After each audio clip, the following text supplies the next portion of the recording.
This is awesome. Yeah, and that's so you're our Metheglin go-to for sure. we go to Heather to get our to Heather for meth. For the She's got the best meth advice. Yes. Oh, I found my intro right there. That's gonna be the intro. Coming to you from beautiful Flagstaff, Arizona. This is the Drinking Horn Meadcast. Join us as we take a deeper dive into mead and mead culture.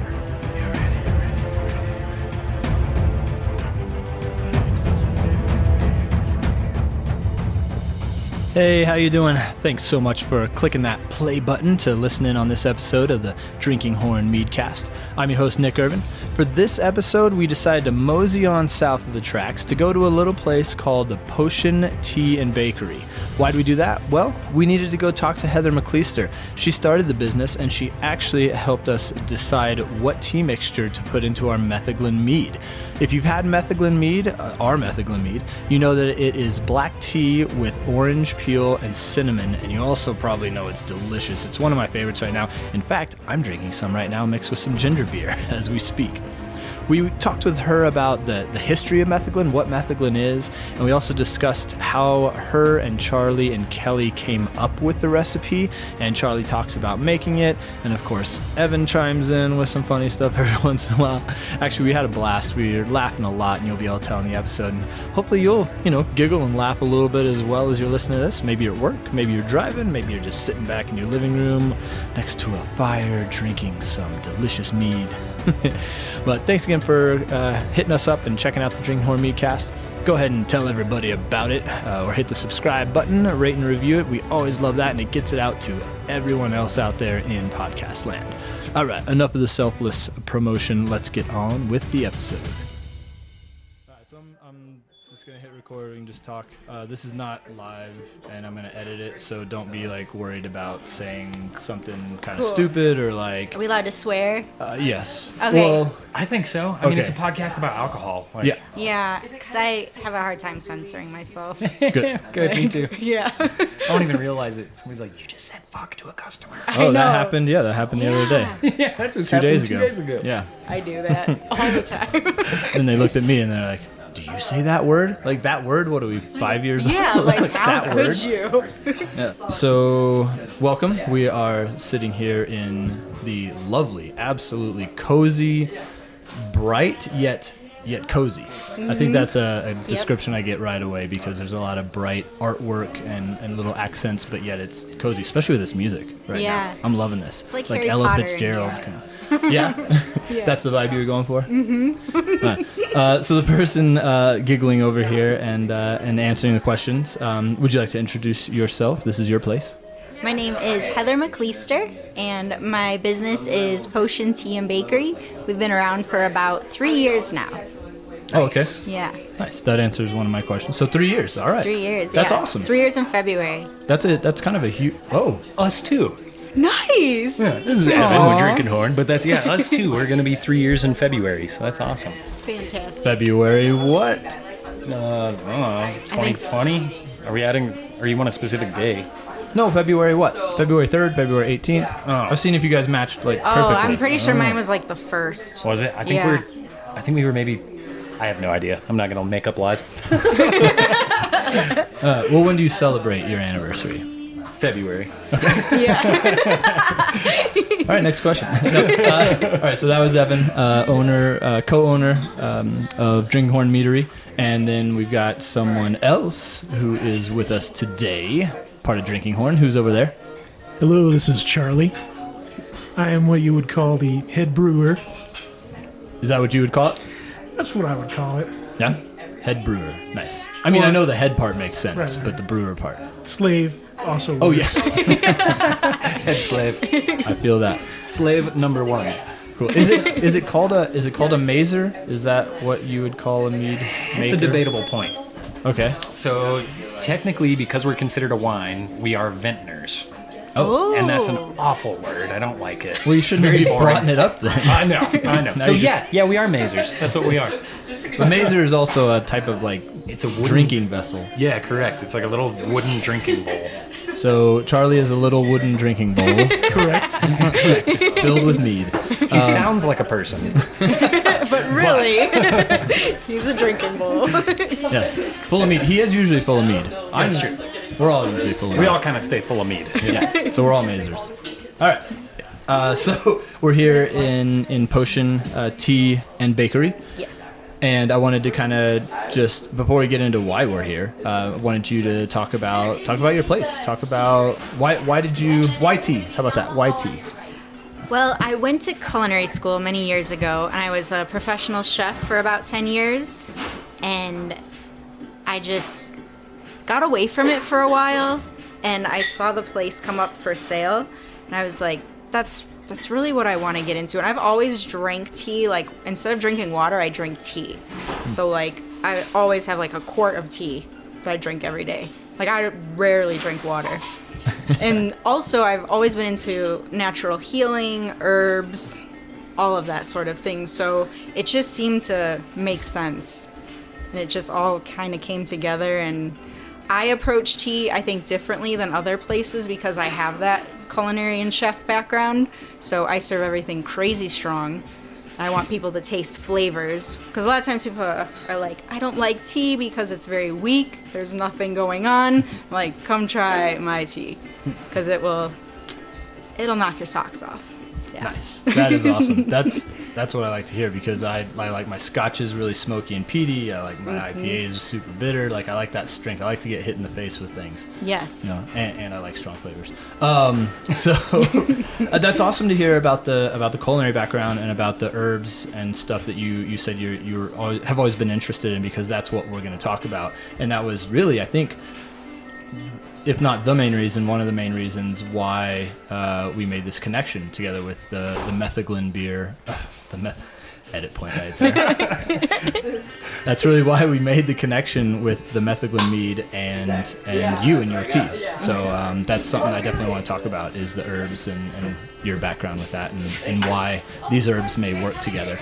But first, let's talk about what we're talking about. We're talking about Metheglin, which is the newest drinking horn mead that we released officially on Friday. I mean, it doesn't matter. This podcast, people will be listening to this, for years and years to come. So, I don't always think it was just this last Friday. Yeah. Oh, I thought that came out a long time ago.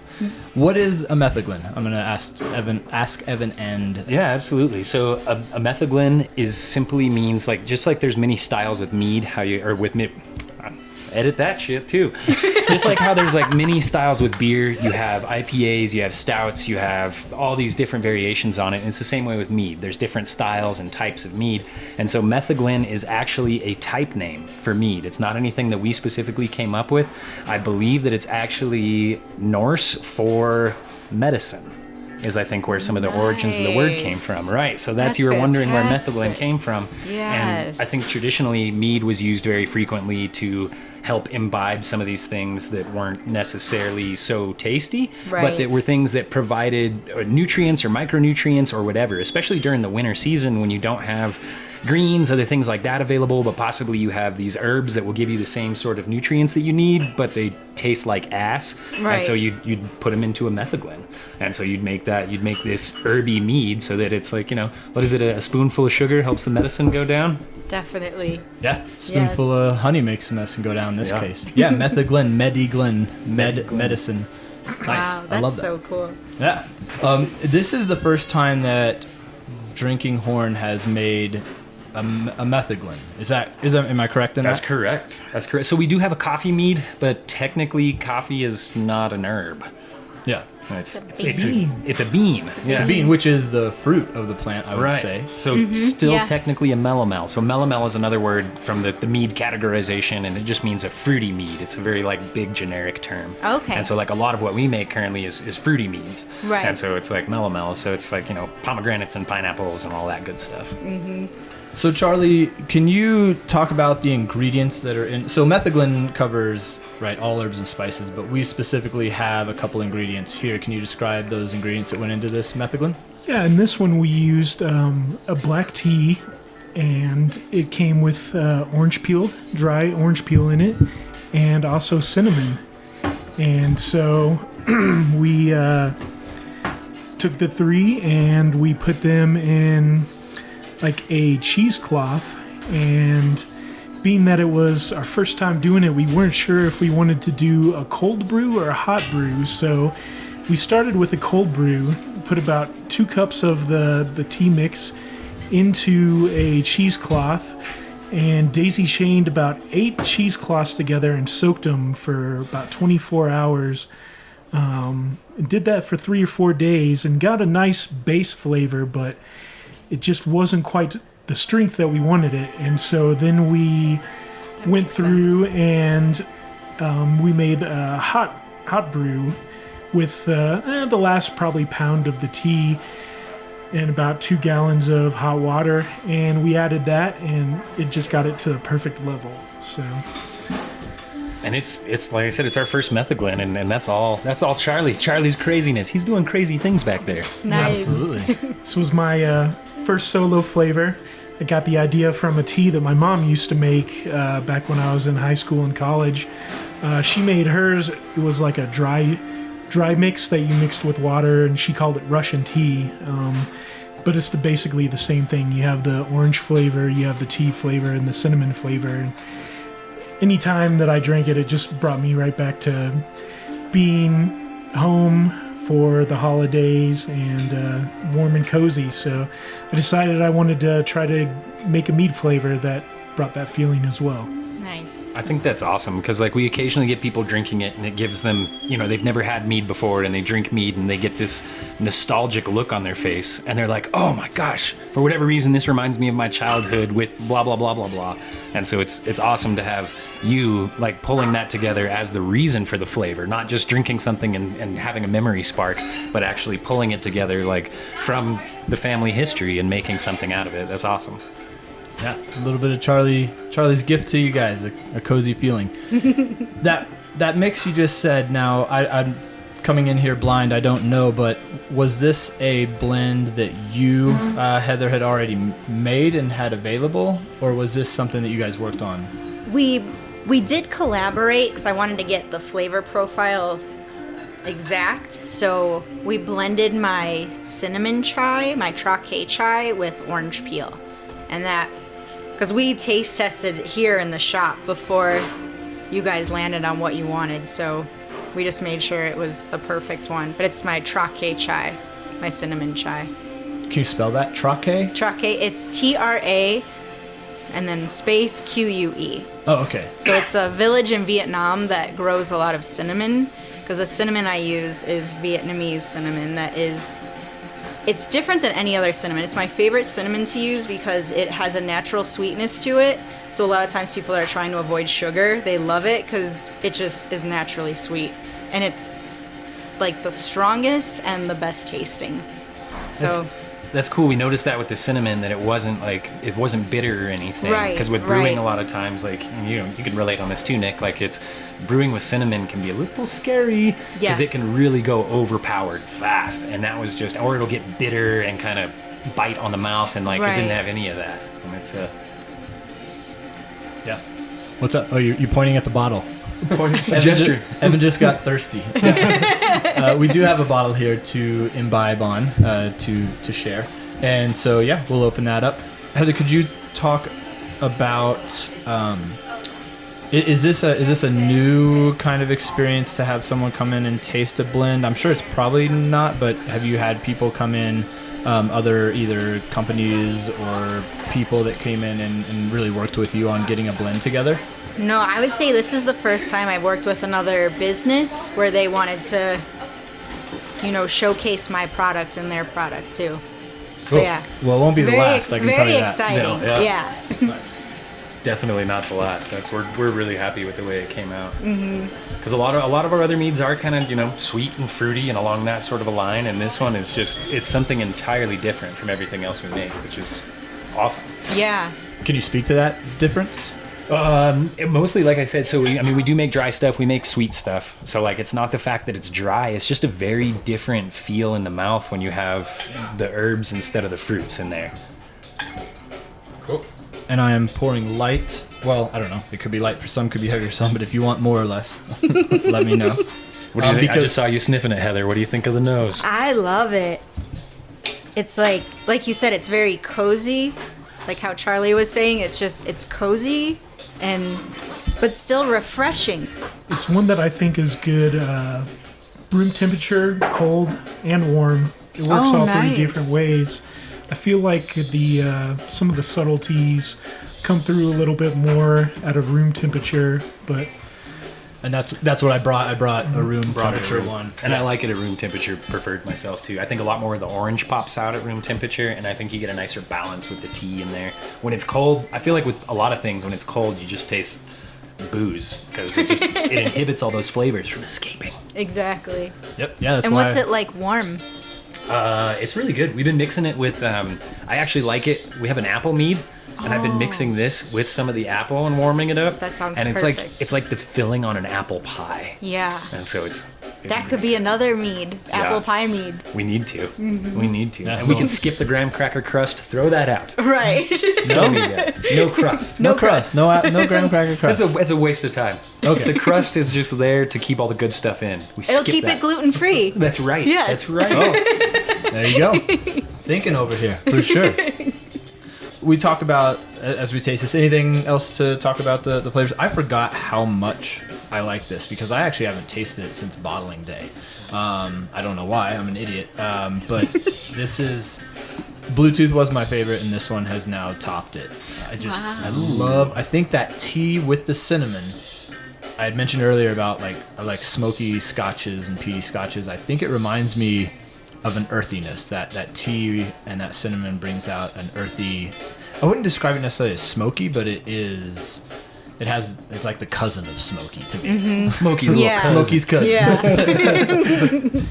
Smoky. It is like a lot of folks that have tried it already have said that one of their favorite parts of it is actually that aftertaste, the part that kind of lingers in your mouth. And I think that's I get a lot of that sort of almost peaty sort of feeling as it hangs out in your mouth, and it's important. You want it to taste good, not just at the immediate sip, but all the way through. Mm-hmm. Yeah. Good point. Skol. Oh yeah. Hey, that's a nice little sound effect here. Cheers. Oh, that was awesome. That was perfect. I feel like we lucked out on this batch and got the perfect balance between sweet and dry. Mm-hmm. It hits your mouth. It's kind of sweet, but it leaves a little dry. So yeah. I agree. Charlie, that's not luck. That's you, my man. Right. Yeah. Only if we getting better. If we can just start calling you luck, we'll call that luck. Nice. As long as my luck ain't running out. Right. I'm in. Cool. So one of the main things I wanted to talk about with you, Heather, here at Potion Tea and Bakery was the actual properties of the herbs and spices that went into this, because as Evan said, metheglin comes from the word medicine, medeglin, and so people would put this in there for a reason, not just because it tasted good, but because of the benefits. So could you talk to the benefits of either or all of these ingredients in here? Definitely. You're nodding your head, you're like, oh, hell yeah, I'm I like, can. oh yeah, I got this in the bag. So, the black tea, it contains L-theanine, which has calming properties to it, and it also has caffeine, which a lot of times when people get colds, they'll go and take a cough remedy that has a caffeine in it because it helps to open up all of the pathways in the sinus area, and it also helps to open up the bronchial tubes as well. So that's great if you've got a little cold going on. And then the cinnamon is very, I don't want to say antiseptic, but that one I've noticed if anyone has any sort of cold going on, especially in the sinus and throat area, that cinnamon just clears them out. Allergies clears them out. So the cinnamon is super powerful for that. And then there's also clove in there, which is analgesic, so I hope I'm saying that right. But it has pain relieving properties. So, Really? a lot of, yeah. Yeah, have you ever had a toothache and you can put clove essential oil on it? I don't think I have, but yeah, that sounds familiar. There's a lot of those drops that would have clove in it. So clove oil, analgesic. Is it does it have systemic properties of that analgesic? Like, in other words, if you drink it, would it go through the system?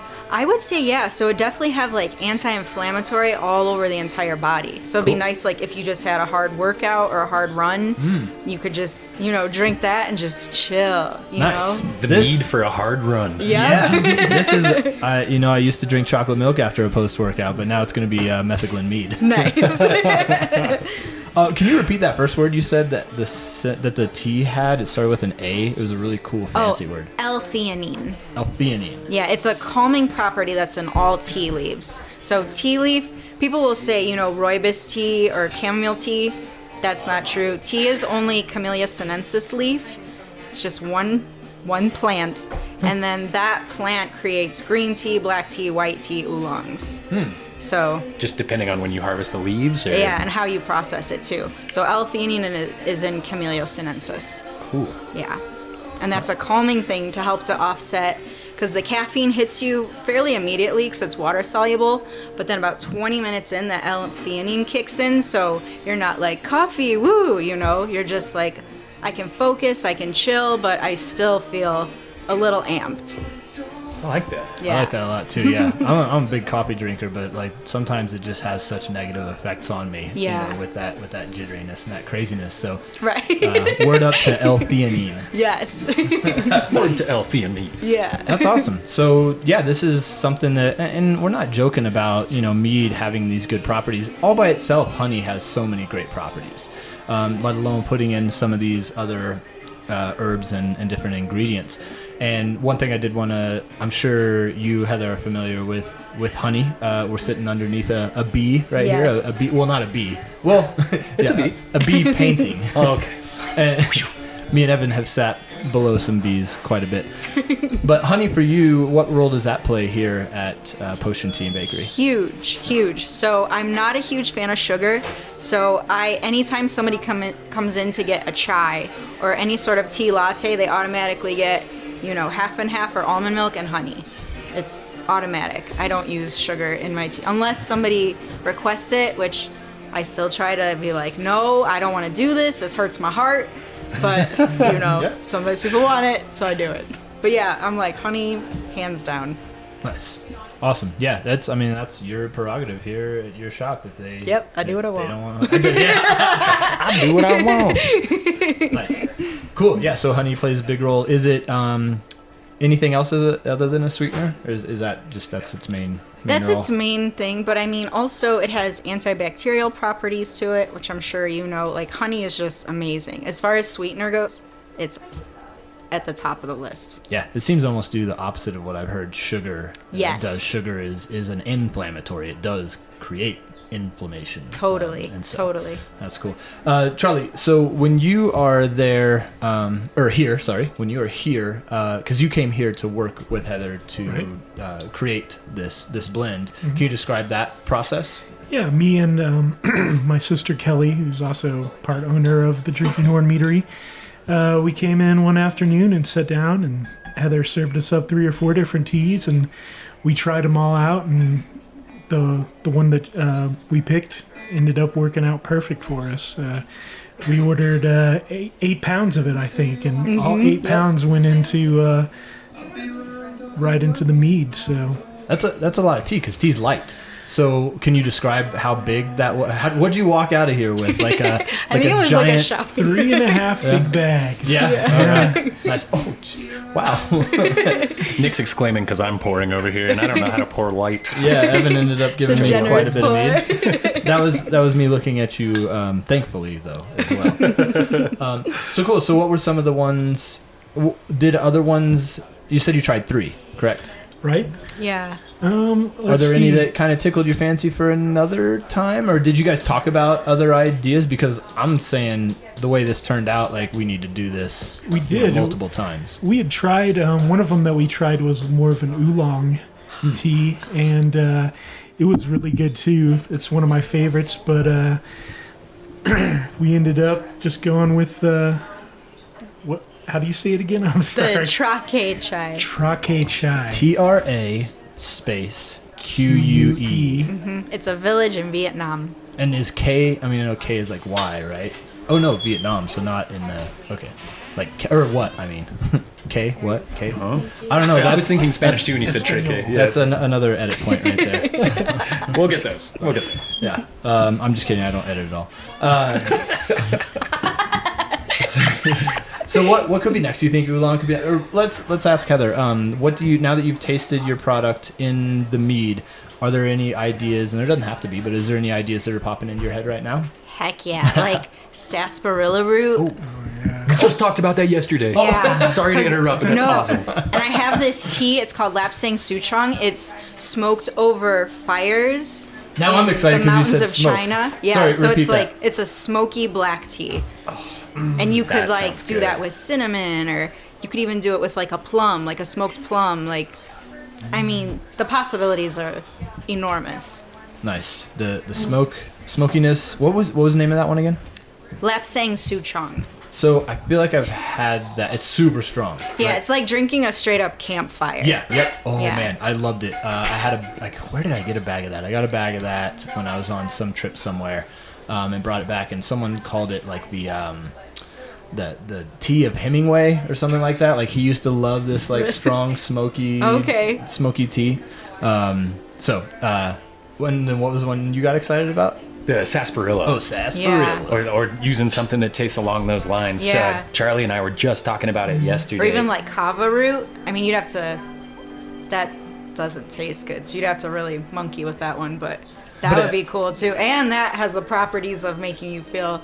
I've actually got a few slightly- pounds of kava root at my house. Perfect. You do? Start I messing do. with that. I went to Fiji a long time ago, and so it's probably no good. This is back when I like had a life and did things. How many years ago was it? Ooh, 10 or 15. Yeah. Probably don't eat it or drink yeah, it. you might need to chuck that. I actually have like a kava bowl and everything, like a Okay. traditional aged in the ground kava bowl that you're Dang. supposed to mix it all in and drink out of and everything. That's amazing. Can you feed it to the chickens? I was gonna say, Yeah. no, they might Probably. get wasted. Yeah. Kava makes you feel wasted. Then we'll just We video are it. happy It'll be chickens. Okay, yeah. As long as the chickens are down.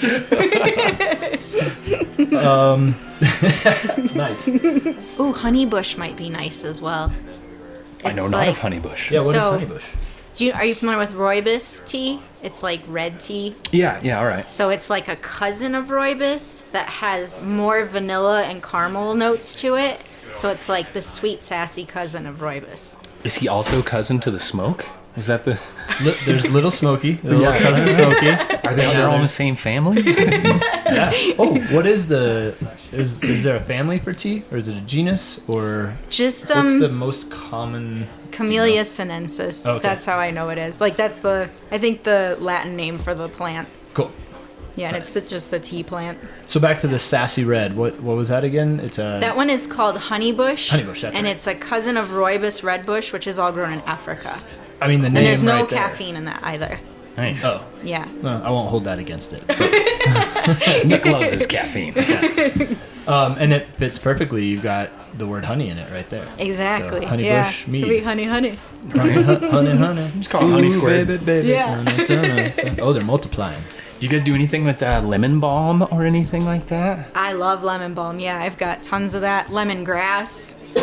Nice. Lemongrass could be cool. Like a spicy lemongrass one, like Thai inspired. So we were well. So my brain just like explodes with like flavor That's ideas. awesome. We're gonna pick that brain explosion. Yeah, it's just always generating Charlie, grab ideas. some of that off the wall over there. I love how everything gets tied together when things are going well. Because Nick and I were just listening to a podcast where they were talking about metheglins, and they were just Oh, talking about just wow. different herbs to add into stuff and where it was, and they started mentioning some of the lemon balm and lemongrass and stuff like that. Yeah. And I was just thinking of like my experience, crushing it up and smelling it or eating it or Yeah. whatever, and like that stuff's so good. And I'm wondering if we couldn't replace a fruit with an herb. Totally. Or holy basil. That one has a really nice flavor profile. That's exactly what we were Yeah, listening and talking about. Holy I basil. What's serve that name? so much of Tanya?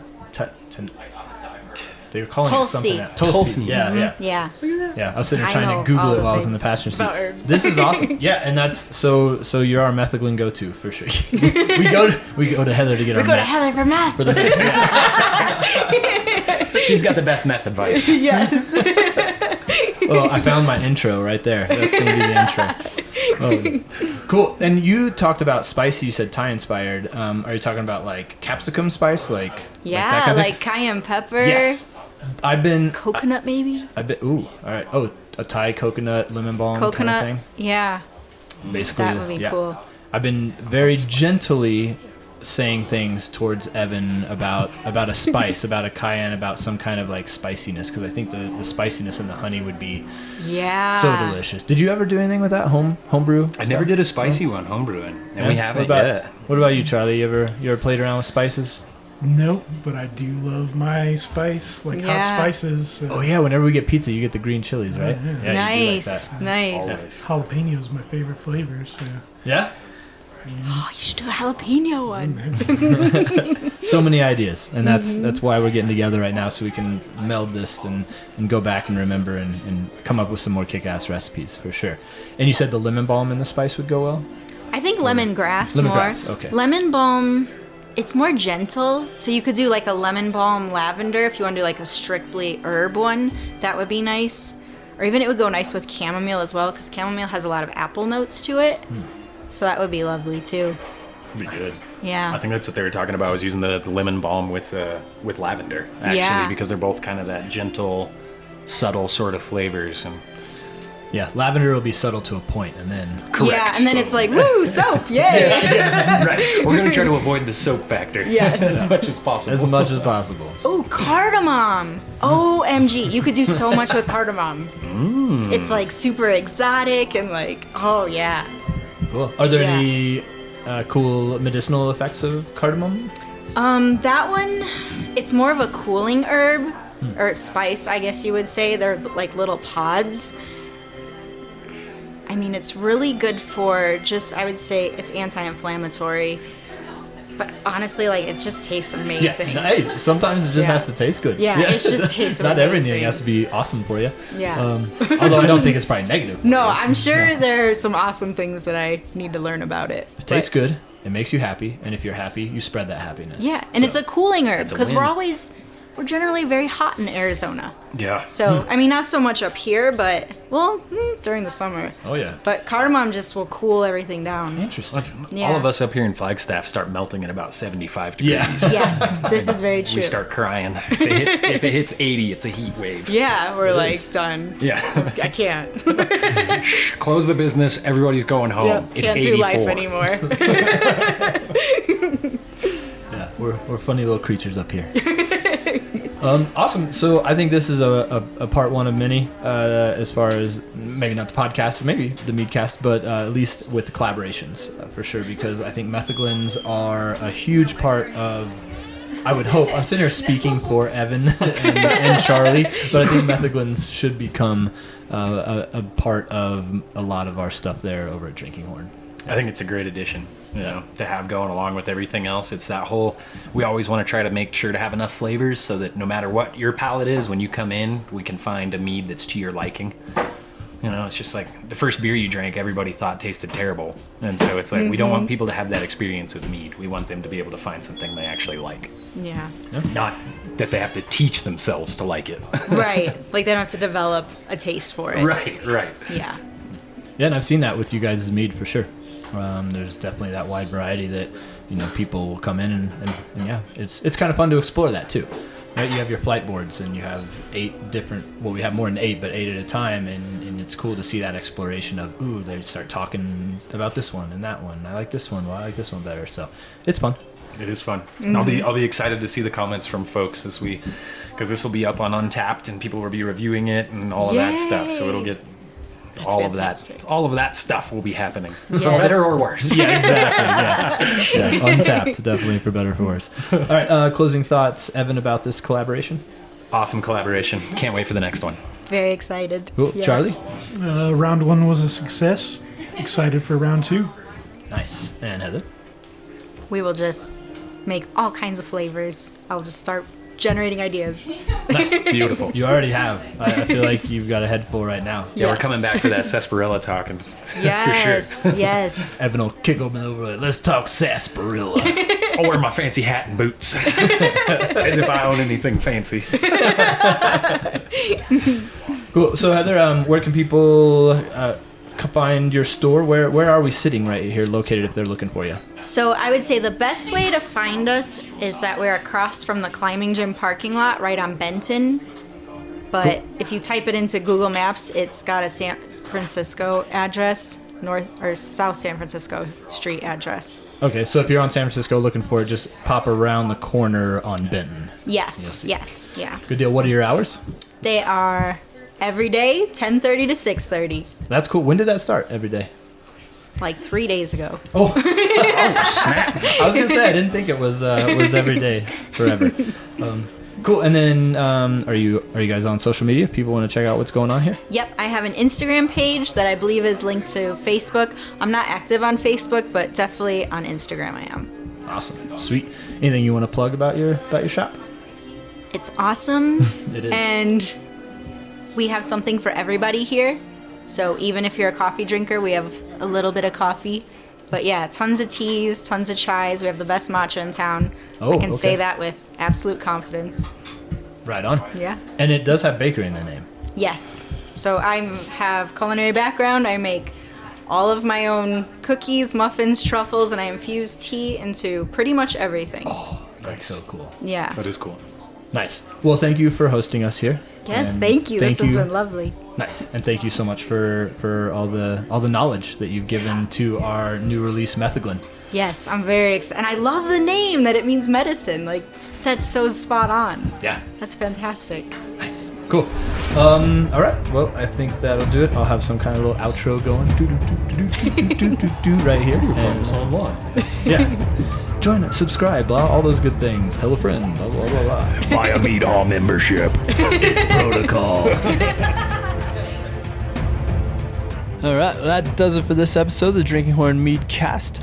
Had a blast sitting down and talking with Heather and the rest of the crew about Metheglin, its history, what it is, and came up with a lot of ideas there that could be future meads for Drinking Horn for sure. Even you guys out there, if you're mead makers, hope you got a lot of good ideas as well. If you did, and if you enjoyed this, let us know. We love hearing from everybody. So just a quick little comment on our Instagram or Facebook page, or a direct message saying, hey, great show, or hey, terrible show, I hated it, something like that.